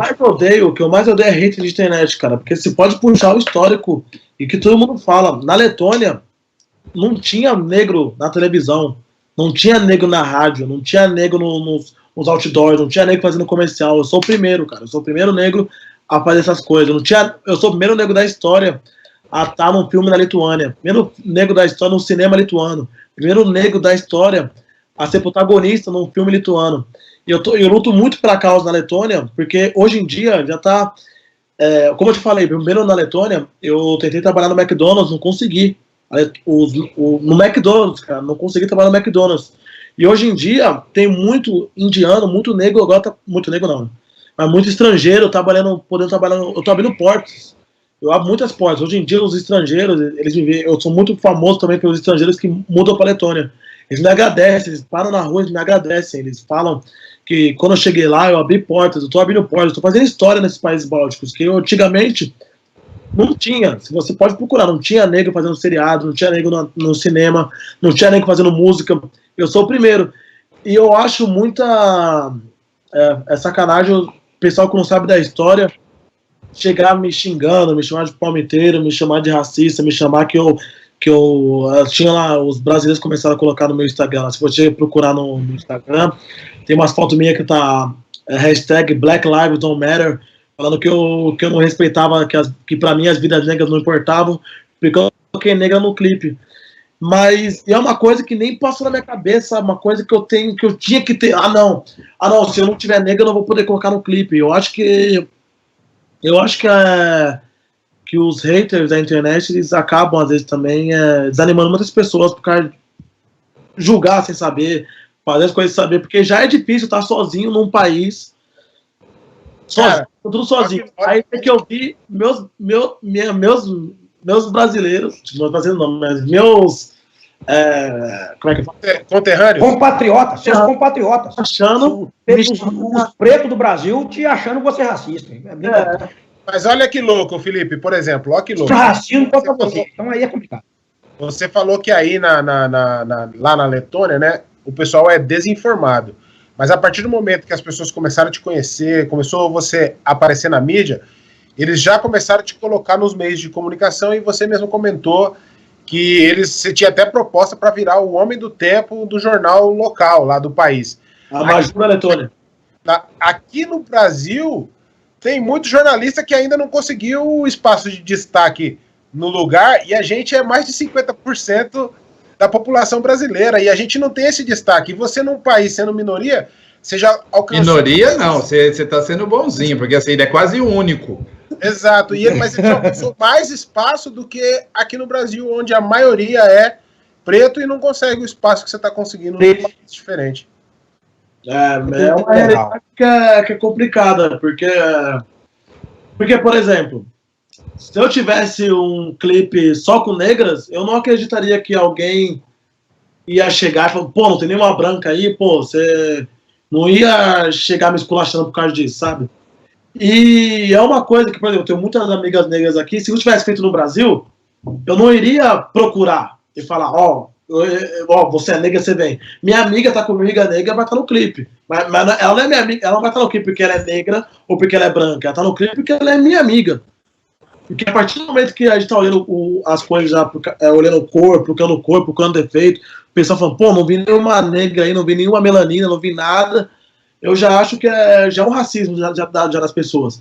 Eu entenderia, mas se eu tivesse feito esse clipe no Brasil, se eu tivesse 30, eu acho que tinha 40 meninas no clipe, 40 meninas no Brasil, só brancas, loira do olho azul, é uma coisa. Eu acho que nem se eu achar a quarta branca, eu tô olhando azul daquele jeito aqui no Brasil. Mas o pessoal nem procurou saber da onde que era, onde que eu fiz o clipe, o porquê. O pessoal só chegou julgando lá, me xingando e foi isso. Até porque você viu todo mundo como ser humano, né? Não pela cor da pele ou por qualquer outra razão que fosse, né? Era... Felipe, Beleza, Felipe. Felipe, é interessante você falar isso, e você mencionou aqui que você tem um canal de divulgação. Então, eu gostaria de falar para você, a gente não fala letão, é claro, mas o que você precisar da gente para este canal teu lá na Letônia, você pode contar conosco, que a gente tem uma série de informações como essa do eslavo para você, que a gente pode contribuir na localidade lá também sobre esse processo de conscientização. Que é uma cidade que foi feita por letões. Sim. E depois da Segunda Guerra Mundial, muitos letões vieram para o Brasil. Então é uma cidade que é colonizada só por letões. E eu acho que é um negócio muito interessante, que eu não sabia, eu sou de São Paulo, não sabia, e muito letão não sabia também. Então é uma coisa que eu ensino muito eles, que o pessoal fala quando assiste meus vídeos, eles aprendem muito, como eu fiz o vídeo sobre o racismo, que eu falei para eles sobre o Nelson Mandela, que eu falei sobre o Martin Luther King, que eles não sabiam. E agora também eu lembro que uma matéria minha, eu estava ao vivo na rádio, e eu estava falando sobre imigração, essas coisas. Sim. Como era ser um negro na Letônia, isso eu faço muito lá, né? Que as rádios me chamam muito para falar sobre isso. E eu falei esse negócio de abrir portas para os negros estrangeiros, e um cara me ligou ao vivo na rádio, né? Que pode ligar ao vivo na rádio e falar. Aí o cara falou, olha, eu acho que não deveríamos abrir portas para esse tipo de gente, porque senão nossos genes vai ser esquecidos.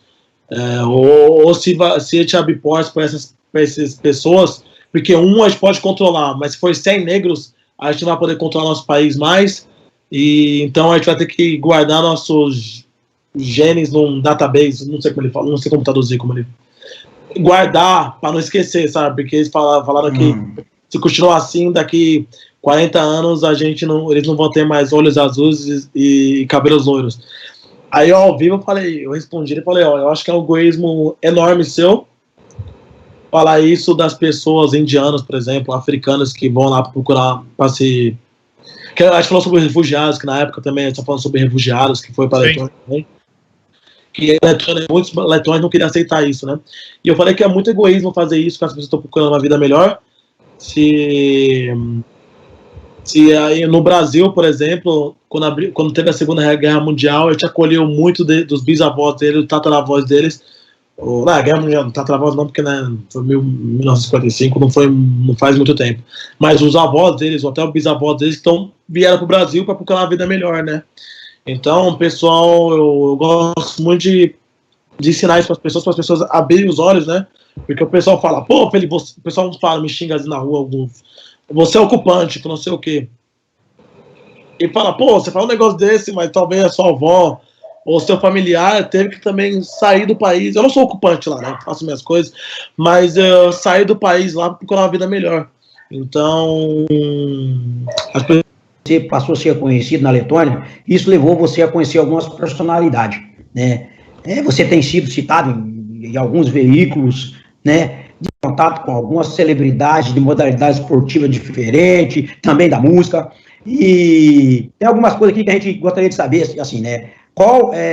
Você tem uma relação com jogadores de basquete, futebol americano, música, e eu queria saber, né, um desses seus amigos, né, é o Kristaps Porzingis, né, Porzingis, né, que fala, desculpa aí meu letão, é um dos teus amigos. Qual é a tua relação com ele? Conte para nós como isso aconteceu, como é que isso iniciou, fala para a nossa audiência, né, sobre isso aí, fazendo um favor. Bom, o Porzingis é uma coisa, foi como eu falei no começo, foi uma surpresa também, né, porque o Porzingis na Letônia, ele é mais importante que o presidente, né, ele é a pessoa mais importante do país, ele é muito importante na Letônia, ele é o segundo jogador mais pago bem mais pago da Europa, ele é um ícone lá, né? Você chega no aeroporto, já tem foto dele, já para tirar foto, tipo, manequim dele para tirar foto, então ele é um ícone do país, né? E quando eu cheguei, eu fiquei sabendo dele também. Eu acompanhei um pouco basquete, porque meu irmão joga basquete, e aí eu vi fotos dele, propagandas dele em todo lugar. Falei, pô, que da hora um jogador de um país tão pequeno fazendo sucesso no mundo, né? E o pessoal chama ele, conhecido aqui no Brasil também como Porzingão da Massa também, e o pessoal aqui no Brasil gosta muito dele. E foi uma surpresa, porque foi meio do nada. Ele vai muito pouco para Letônia, né? Ele treina muito, ele é muito focado no basquete, ele treina muito. Então, mas ele estava em Riga um dia, que é a capital, ele mora em outra cidade. Ele mora em Liepaja, só que ele estava em Riga, que é onde eu moro, e estava tendo... E meu amigo estava na casa dele, estava tendo uma socialzinha lá, o pessoal estava na casa dele lá, um amigo dele, e era um amigo meio comum. E eu liguei para ele, só que eu não sabia que ele estava na casa do Kristaps. Eu liguei pra ele e falei, pô, tô na casa de um amigo meu aqui, eu não vou poder te encontrar hoje. Eu falei, tudo bem então, desliguei. Passou 2 minutos, ele me ligou de volta. Ele falou, pô, então, tô aqui na casa do Kristaps. Sabe o que é o Kristaps? Eu falei, claro que eu sei quem é. Ele falou que te chamou pra você vir aqui na casa dele. Aí eu falei, você quer vir? Eu falei, pô, manda o endereço que eu vou, claro que eu vou, não vou perder essa chance de conhecer o Kristaps, né? Aí cheguei na casa dele, comentei todo mundo, eu lembro que ele foi o último, aí ele me abraçou, ele levantou e falou, pô, a sua música é uma das músicas que eu mais escuto aqui na minha playlist. Aí eu falei, pô, eu fiquei até com vergonha, né? Eu falei, nossa, você é louco. Ele falou, sou seu fã. Eu falei, ele gosta muito de colocar a mão lá em cima, né? Ele falou, sou seu fã, na frente de todo mundo. Eu falei, pô, que da hora. Aí ele não sabia que eu falava espanhol, e na frente de todo mundo comecei a falar espanhol com ele. Eu falei, pô, mas no Brasil fala espanhol, no Brasil fala português, né? Eu falei, mas aí eu expliquei, daí a gente começou a falar espanhol lá na Pérsia, e tinha muita coisa em comum, assim, tipo... E aí foi rolando uma amizade, assim, porque tocamos contato, e aí até hoje a gente conversa, uma pessoa que eu converso todo dia, ele me pede conselho, eu peço conselho pra ele me ajuda em muita coisa mesmo, ele me ajuda, então... Poxa, legal essa relação, assim, né? A amizade começou por causa da música, né? Que é uma coisa que eu nunca pensei em fazer, e ele acabou me conhecendo por causa da música. Felipe, você tem quanto de altura, Felipe? Eu tenho 1,88, 89, eu acho. 1,89, quase 1,90. Por isso que você parece que você fica tão pequenininho. Conta pra galera aqui quanto ele mede. Ele tem 2,23, cara. 2,23. Então, cara. Tem um fato interessante que aconteceu no passado. A gente estava num posto de gasolina, eu e ele. Aí chegou um pessoal, umas crianças, pra tirar foto comigo e não tirou com ele. Aí eu falei pra ele, pô, seu reino tá caindo. Não, mas isso aconteceu porque... Que legal. Aconteceu porque o Kristaps, o pessoal vê como uma peça muito importante, né? Muito prêmio. Então, e o Kristaps não é uma pessoa que é ativa no Instagram ou no YouTube, né? E o pessoal me vê muito na internet, assim, o pessoal vai dormir, eu tô falando com eles no Instagram, o pessoal acorda, tem vídeo no YouTube, eles estão me assistindo TikTok, então eles me vê toda hora, então eles acham que são meus amigos, né? Então o pessoal me vê na vida real, eles já tem a impressão que eles já me conhecem, então como eles me vê na vida real, não tem vergonha de vir falar comigo. Mas o Kristaps, como eles não têm intimidade, não vê ele conversando em nada, então acho que ele tem vergonha de pedir foto ou conversar. Então acho que foi por causa disso. Então, não tô falando que eu sou mais famoso que ele na Letônia.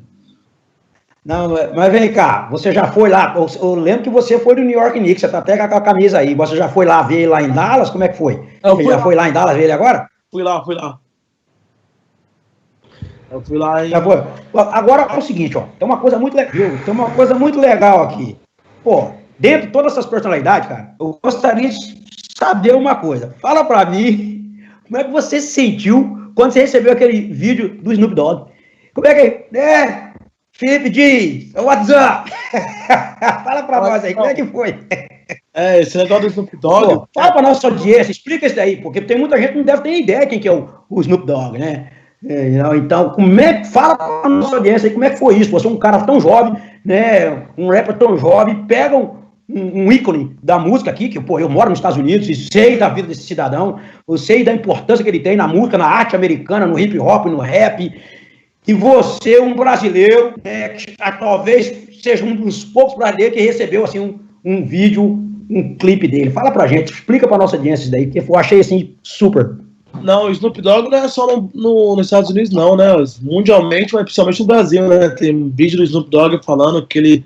Tem um vídeo do Snoop Dogg falando que o turismo do Brasil deve muito a ele, porque ele foi o primeiro rapper americano a pegar a câmera dele e filmar no Brasil, né? Que ele fez o clipe dele, Beautiful. Ele fez o clipe lá no Rio de Janeiro. Então ele fala que o Brasil deve muito a ele. E eu acredito que deve mesmo, né? Porque ele é um ícone gigante aqui no Brasil. Não tem nenhum rapper que não escutou ele quando era pequeno, não escuta ele hoje em dia, não respeita ele. E foi muito engraçado isso aí, porque a minha gravadora, minha produtora, quando foi assinar contato comigo, no dia que eu assinei contato comigo, eles me perguntaram qual que é o meu rapper favorito. E eu falei o Snoop Dogg. E eles passou 4 dias. Eu tava na Lituânia, eu tava voltando da Lituânia pra Letônia, voltando pra Letônia no ônibus, e eu recebi o vídeo, cara. E eu lembro que o cara me mandou como presente, né? O dono da label, que eu assinei, ele fez como presente. Então, a história do Snoop Dogg, muita gente acha que eu sou amigo dele, mas eu não sou amigo dele, não. Mas foi um presente da minha produtora. E ele falou, o cara mandou o Daniels, que é o dono da minha produtora, ele falou, eu tô tirando um presente como incentivo aqui. Aí ele mandou o vídeo, aí eu olhei e eu tava sem fone de ouvido, e eu olhei e falei, não é possível. Aí na hora que eu coloquei assim no ouvido, ele falou um Felipe, eu falei, nossa, tá um nome, quase chorei, cara. Nossa, que da hora, velho. Mas aí, como você sabe, né, os haters já falaram que era fake, que não era, que não sei o quê.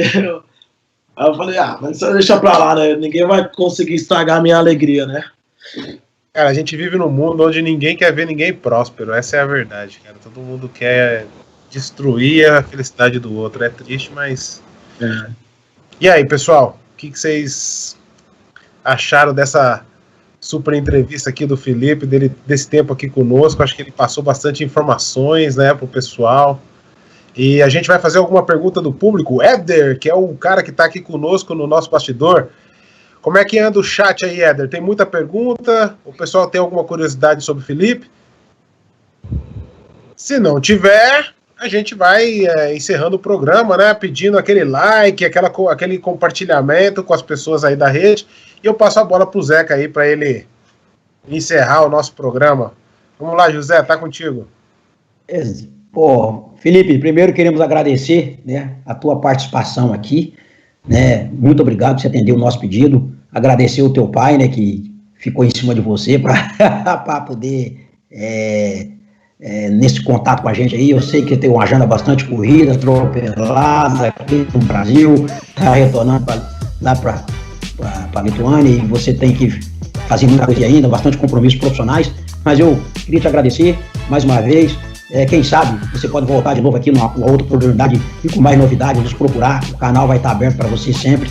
E as pessoas que nos acompanham, não se esqueçam, né, de se inscrever no nosso canal, nos acompanhar, dar aquele sininho, né, ativar o sininho aí, compartilhar com os amigos e nos prestigiar. Felipe, mais uma vez, muito obrigado, que Deus te abençoe, que você continue fazendo muito sucesso e que você chegue lá como o seu sonho, onde você está planejando, e Deus está te abençoando. Um abraço, muito obrigado por todos e boa noite a todos aqueles que nos acompanharam, boa noite aos nossos telespectadores e até uma próxima que vai ser bem em breve e vem mais novidade, bastante novidade importante aí na AES Sports Legacy Channel.